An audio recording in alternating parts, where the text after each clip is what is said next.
Guys cap cut చాలా మంది సరిగ్గా వర్క్ అవ్వట్లేదు అని చెప్పి అయితే కామెంట్ చేస్తున్నారు. సో నేనైతే మీకు ఇప్పుడు స్టెప్ బై స్టెప్ ఇన్స్టాల్ చేసి అయితే చూపిస్తాను. అలాగే నేను మాక్సిమం అందరికి లింక్స్ అయితే షేర్ చేశాను, మాన్యువల్గానే షేర్ చేశాను. సో ఇప్పుడైతే చూసేద్దాం అసలు ఇన్స్టాలేషన్ ప్రాసెస్ అది ఫుల్గా చూపిస్తాను. Let's go.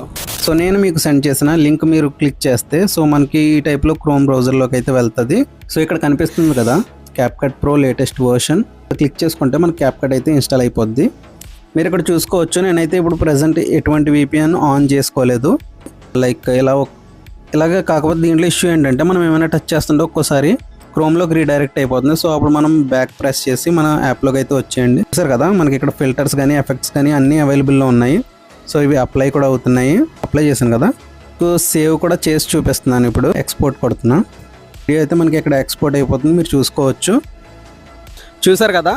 అలాగే క్యాప్ కట్ వచ్చేసి మనకి ఇండియన్ రీజియన్లో అయితే అవైలబుల్ లేదు. సో అందుకని మనకి ప్లే స్టోర్లో అయితే అవైలబుల్ ఉండదు. మనకి కొంచెం క్రాషెస్ అవి కూడా అవుతూ ఉంటాయి. సో ఇటువంటి ఇష్యూస్ అయితే వస్తూ ఉంటాయి. సో దానికి ఏమీ లేదు, క్లియర్ చేసి రీసెన్స్లో నుంచి రిమూవ్ చేసి మళ్ళీ ఓపెన్ చేసుకుని సో ఇలాగైతే మనం సెట్ చేసుకుంటూ ఉంటే ఆటోమేటిక్గా అయితే మనకి అన్ని ఫీచర్స్ అయితే అవైలబుల్లో ఉంటాయి. ఇన్స్టాలేషన్ ప్రాసెస్ మీకు అంతా అర్థమైందని అనుకుంటున్నాను. ఇన్ కేస్ ఏమైనా డౌట్స్ ఉంటే కామెంట్ చేయండి, సో నేను రిప్లై ఇస్తాను. Thanks for watching guys. Next బ్లాగ్లో మళ్ళీ కలుద్దాం. అంతవరకు బాయ్.